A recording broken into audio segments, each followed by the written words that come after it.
The federal government stopped evictions nationwide as of September 4th, 2020. It temporarily stops residential evictions until the end of the year. The reason for the order was to prevent the spread of COVID. Well, what's this all about? That's the topic of this video.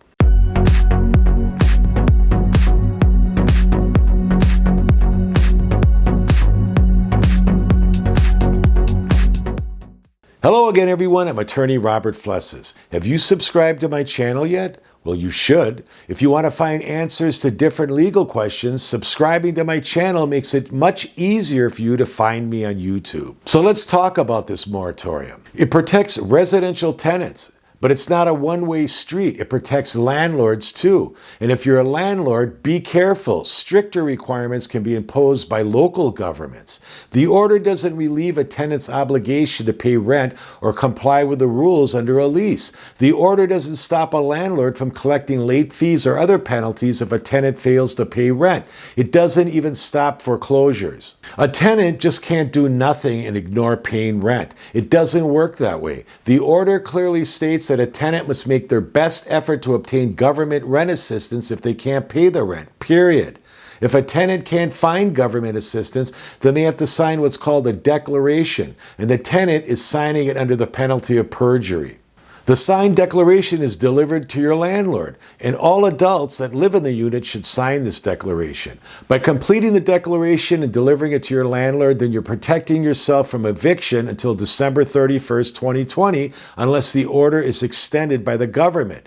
Here's what a tenant states in a declaration: that the tenant has used their best efforts to obtain all available government assistance. The tenant isn't going to earn an annual income of $99,000 or $198,000 if married, is not required to file a tax return or received a stimulus check. The tenant can't pay their rent due to a substantial loss of household income or they incurred extraordinary out-of-pocket medical expenses.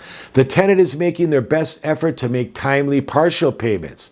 An eviction would force the tenant to become homeless or be forced to move into shared housing with others. There's a link below to download the declaration. Here's what the order doesn't protect tenants from: criminal conduct on the premises, threats to the health and safety of other residents, or damaging or posing an immediate and significant risk of damaging the property, violations of building codes, health ordinances, or other health and safety regulations, or violating any other contractual obligation other than payment of rent.